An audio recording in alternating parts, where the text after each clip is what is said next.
Hello everyone, welcome to our channel. Friends, ఈ వీడియోలో మనం ఈ రోజు మార్కెట్ అనాలిసిస్ గురించి మాట్లాడుకుని రేపటి plan of action and important levels కూడా డిస్కస్ చేద్దాం. ఈ వీడియోని ఎక్కడ స్కిప్ చేయకుండా ఎండ్ వరకు చూడండి. ఖచ్చితంగా ఈ వీడియో మీకు ఇన్ఫర్మేటివ్ అనిపిస్తుంది. ముందుగా ఈ రోజు నిఫ్టీ పర్ఫార్మెన్స్ గురించి ఒకసారి మాట్లాడుకుందాం. ఈ రోజు నిఫ్టీ పర్ఫార్మెన్స్ చాలా వోల్టైల్ గా ఉందండి. Even though market slide gap up opening వచ్చినప్పటికీ you can see gap up తర్వాత మార్కెట్ అగైన్ ఇమీడియట్ కరెక్షన్ వచ్చింది. మళ్ళీ తర్వాత మార్కెట్ ప్రైస్ మళ్ళీ స్ట్రాంగ్ ఫాల్, మళ్ళీ రికవరీ, మళ్ళీ ఇమీడియట్లీ ఫాల్. సో స్ట్రక్చర్ చూసుకుంటే చాలా వోలటైల్ గా ఒక కన్సాలిడేటెడ్ రీజన్ లో షార్ప్ స్పైక్స్ వచ్చినాయి. ఓవరాల్ గా ఈ రోజు నిఫ్టీ 50 ఫ్లాట్ క్లోజింగ్ ఇచ్చింది. సెక్టర్ వైజ్ పర్ఫార్మెన్స్ చూసుకుంటే ఈవెన్ అన్ని సెక్టార్స్ లో కూడా చాలా మిక్స్డ్ పర్ఫార్మెన్స్ కనిపిస్తుంది. కొన్ని సెక్టార్స్ నెగిటివ్ గా క్లోజ్ అయితే, కొన్ని సెక్టార్స్ పాజిటివ్ గా క్లోజ్ అని. So strong positive or strong negative గా క్లోజ్ అయిన సెక్టార్స్ ఏమీ లేదు. సో ఓవరాల్ గా మార్కెట్స్ ఈ రోజు న్యూట్రల్ గా క్లోజ్ అయినప్పటికీ, ఫ్లాట్ గా క్లోజ్ అయినప్పటికీ చాలా హై వోలటైల్ గా ఉన్నాయి. సో ఇప్పుడు మార్కెట్స్ ని ఇంపాక్ట్ చేస్తున్న మేజర్ న్యూస్ చూసుకుంటే అంత స్ట్రాంగ్ న్యూస్ అయితే లేదు. Of course US and Iran కి సంబంధించిన ఇష్యూ ఎగ్జిస్టెన్స్ లో ఉన్నప్పటికీ క్రూడ్ ఆయిల్ ఏమి స్పైక్ అవ్వట్లేదు. Present crude oil price international market లో $84 దగ్గర ఉంది. స్టిల్ $84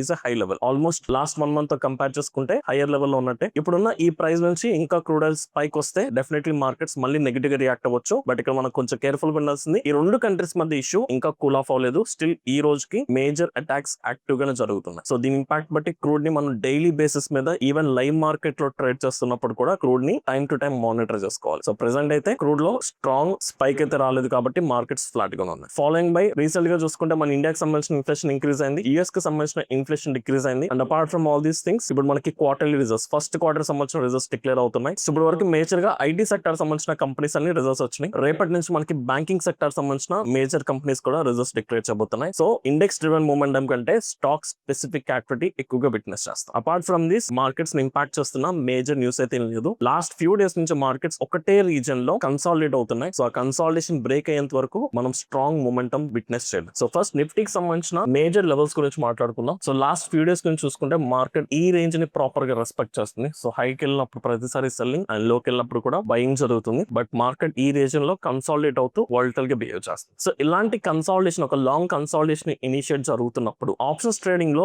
ఆప్షన్ బయర్ కి అడ్వాంటేజ్ చాలా తక్కువ ఉంటుంది. బికాస్ మార్కెట్ ఇంత తక్కువ రీజన్ లో మూవ్ అవుతున్నప్పుడు అన్ఎక్స్పెక్టెడ్ స్పైక్స్ వస్తాయి, చాపీగా ఉంటుంది. In that scenario me stop losses frequent గా టచ్ అవ్వచ్చు. అండ్ సెకండ్ థింగ్, ఈ కన్సాలిడేషన్ ఫేజ్ లో మీ ప్రీమియం డికే కూడా ఎక్కువగా జరగడం వల్ల ఆప్షన్ బయర్ కి బెనిఫిట్ తక్కువ ఉంటుంది. సో ఈ కన్సాలిడేషన్ ఉన్నంత వరకు కూడా నేను పర్సనల్ గా న్యూట్రల్ స్ట్రాటజీస్ కి డిప్లాయ్ చేసుకుంటాను. ఈవెన్ దో ట్రెండ్ మీద క్లారిటీ ఉన్నప్పటికీ కూడా స్ప్రెడ్స్ తీసుకుంటాను, హెడ్జింగ్ స్ట్రాటజీస్. అలాంటప్పుడు మనకి మొమెంటం లేనప్పటికీ కూడా ప్రాఫిట్ తీసుకోవచ్చు. సో దట్స్ వై ఒకవేళ డైరెక్షనల్ మొమెంటం మనం క్యాప్చర్ చేయాలంటే ఖచ్చితంగా ఈ రేంజ్ ని మార్కెట్ క్రాస్ అవ్వాలి. So major levels will be 24,000 strongest support level, 24,250 దగ్గర రెసిస్టెన్స్ ఉంది. సో ఒక 250 పాయింట్స్ రీజన్ లో మార్కెట్ కన్సాలిడేట్ అవుతుంది. ఆల్మోస్ట్ 1% రీజన్ లో మార్కెట్ కన్సాలిడేట్ అవుతుంది. సో ఇప్పుడు రేపు మనకి ఫ్రైడే కాబట్టి weekend at any cost me positions ని క్యారీ ఫార్వర్డ్ చేయొద్దు. Geo political issues followed by inflation కూడా ఇంక్రీజ్ అవుతుంది, ఫాలోడ్ బై క్వార్టర్లీ రిజల్ట్స్. ఇలాంటి మల్టిపుల్ ఈవెంట్స్ ఉన్నప్పుడు పొజిషన్స్ ని వీకెండ్ క్యారీ చేయడం చాలా రిస్కీ. సో ఏ ట్రేడ్ తీసుకున్నా ఇంట్రాడేకే క్లోజ్ చేసుకుంటే బెటర్. సో ఇప్పుడు రేపటి సంబంధించిన ప్లాన్ ఆఫ్ యాక్షన్ తీసుకుంటే నేను సింపుల్ గా డైరెక్షనల్ ట్రేడింగ్ చేయాలంటే ఖచ్చితంగా ఈ రేంజ్ బ్రేక్అవుట్ కోసం వెయిట్ చేస్తాను. ఒక స్ట్రాంగ్ మొమెంటం మనం విట్నెస్ చేయాలి, whether upside or downside. మంచి ప్రాఫిట్, హై రిస్క్ రివార్డ్ తీసుకోవాలంటే ఖచ్చితంగా మార్కెట్ ఈ రేంజ్ బ్రేక్ చేయాలి. సో అప్పటి వరకు మనం ఆప్షన్ బయింగ్ చేయలేం. ఒకవేళ ఆప్షన్ బయింగ్ చేయాలనుకున్నా ఓన్లీ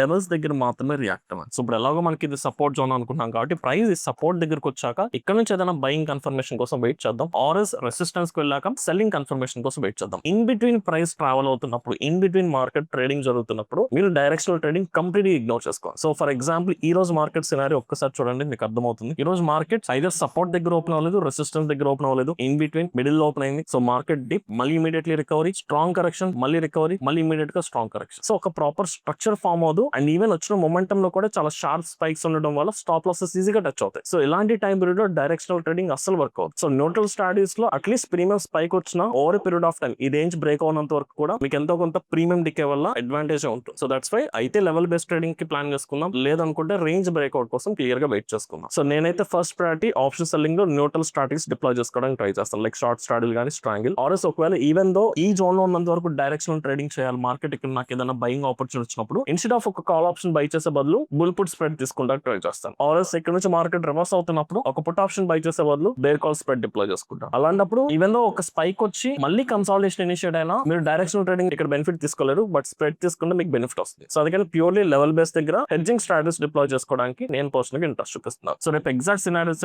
మార్కెట్ ఒక ఫ్లాట్ ఓపెనింగ్ జరిగితే సో ఐల్ వెయిట్. సో 24,000 నుంచి ఒక స్ట్రాంగ్ కన్ఫర్మేషన్ కోసం చూద్దాం. ఇక్కడ నుంచి ప్రైస్ ఏదైనా హైయర్ రైజ్ హైయర్ లోస్ వచ్చినప్పుడు bull put spread strategy deploy చేసుకుంటాను. So this is the best confirmation or best strategy logic until or unless ఈ హై బ్రేక్ అయ్యేంత వరకు. ఫస్ట్ సినారియో, ఇఫ్ నాట్ ఒకవేళ మార్కెట్ ఈ లెవెల్ డౌన్ సైడ్ బ్రేక్ అయిందంటే almost ఒక long consolidation last 5-6 days నుంచి market ఇదే రీజన్ లో ఉంది కాబట్టి ఇంత లాంగ్ కన్సాలిడేషన్ ఒక పర్ఫెక్ట్ బ్రేక్అవుట్ ఇచ్చినప్పుడు మార్కెట్ లో మొమెంటం ఎక్స్పెక్ట్ చేయొచ్చు. అప్పుడు ఇక్కడ డైరెక్షనల్ ట్రేడింగ్ డిప్లాయ్ చేసుకుంటాం. సో 24,000 ని మెయిన్ రెఫరెన్స్ లెవెల్ కింద కన్సిడర్ చేసుకుని so either breakout or reversal కోసం వెయిట్ చేస్తాం. So same plan of action Sensex and bank నిఫ్టీలో కూడా అంతే అండి. సెన్సెక్స్ కూడా ఎగ్జాక్ట్లీ నిఫ్టీ లాగే మేజర్ సపోర్ట్ దగ్గరకు వచ్చింది. సో సెన్సెక్స్ లో మనకి లెవెల్స్ చూసుకుంటే 77,000 దగ్గర we have strongest support level, followed by 77,800 దగ్గర రీసెంట్ స్వింగ్ హై ఉంది. ఇక్కడ కూడా మనకి ఇది crucial round figure and last 5-6 days నుంచి ఇదే సపోర్ట్ జోన్ కాబట్టి సో ప్రైస్ ఈ జోన్ కి వచ్చాక confirmation uptrend or breakout కోసం వెయిట్ చేద్దాం. అప్పటి వరకు ఈ రేంజ్ లో ఉన్నంత వరకు కూడా సెన్సెక్స్ లో కూడా మీరు డైరెక్షనల్ ఆప్షన్ బయింగ్ చేసుకోవడం కంటే either directional hedging strategies or neutral strategies prefer చేసుకోవడం బెటర్. సో సెన్సెక్స్ లో రేపు reference level 77,000 followed by bank Nifty. So compare to Nifty Sensex bank Nifty ఇంకా మేజర్ సపోర్ట్ టచ్ అవ్వలేదు. సో బ్యాంక్ నిఫ్టీలో కొంత డైరెక్షనల్ ప్లానింగ్ చేసుకోవచ్చు మనం, బికాస్ లాంగ్ రేంజ్ కనిపిస్తుంది బ్యాంక్ నిఫ్టీలో మనకి. సో బ్యాంక్ నిఫ్టీలో లెవెల్స్ చూసుకుంటే 58,200 దగ్గర మనకి రీసెంట్ స్వింగ్ హై ఉంది. మల్టిపుల్ టైమ్స్ ప్రైస్ ఈ లెవెల్ నుంచి మనకి కరెక్షన్ కంటిన్యూ అవుతుంది అండ్ 57,000 దగ్గర we have strongest support. So ఇప్పుడు ఈ రోజు మార్కెట్ స్ట్రక్చర్ చూసుకుంటే నిన్న మార్కెట్ హైయర్ లెవెల్ నుంచి కరెక్షన్ వచ్చింది, మళ్ళీ ఇంక్రీజ్ ఈ రోజు ఓపెనింగ్ ఈ పాయింట్. సో ఇక్కడ నుంచి కూడా మళ్ళీ correction proper lower highs and lower structure. Even though lower highs and lower structure ఉన్నప్పటికీ ఒక్కసారి ఈ రీజన్ అబ్జర్వ్ చేసుకోండి, ఒక ప్రాపర్ కన్సాలిడేషన్ కూడా కనిపించట్లేదు. జనరల్ గా దీన్ని కన్సాలిడేషన్ రీజన్ అంటాం, కానీ ఈ పర్టికులర్ టైం పీరియడ్ వచ్చిన యాంగిల్స్ లో చాలా చాపీ నేచర్ కనిపిస్తుంది. Choppy in the sense random గా అప్ అండ్ డౌన్ అన్ఎక్స్పెక్టెడ్ మూమెంటమ్స్, ఇలాంటి కన్సాలిడేషన్ మనం చాపీ మార్కెట్ అంటాం. సో ఎక్కువ చాపీ అంటే ఎక్కువగా నాయిస్ కనిపిస్తుంది, ఎక్కువగా డిస్టర్బెన్స్ అనేది ఎక్కువ ఉంది. సో ఇలాంటి రీజన్ లో మనం ట్రేడింగ్ చేయాలి. సో దట్స్ వై ఈ రీజన్ మీరు ఇగ్నోర్ చేసుకోవచ్చు, లేదు ఇంకా సింపుల్ గా మనం ట్రేడ్ చేసుకోవాలంటే ఇంట్రాడే లోన్ మనం మార్క్ చేసుకుంటాం. సో వన్స్ ఇంట్రాడే లో బ్రేక్ చేసిందంటే ఫర్దర్ గా మార్కెట్ నెక్స్ట్ సపోర్ట్ వచ్చేంత వరకు మనం ప్లాన్ చేసుకోవచ్చు.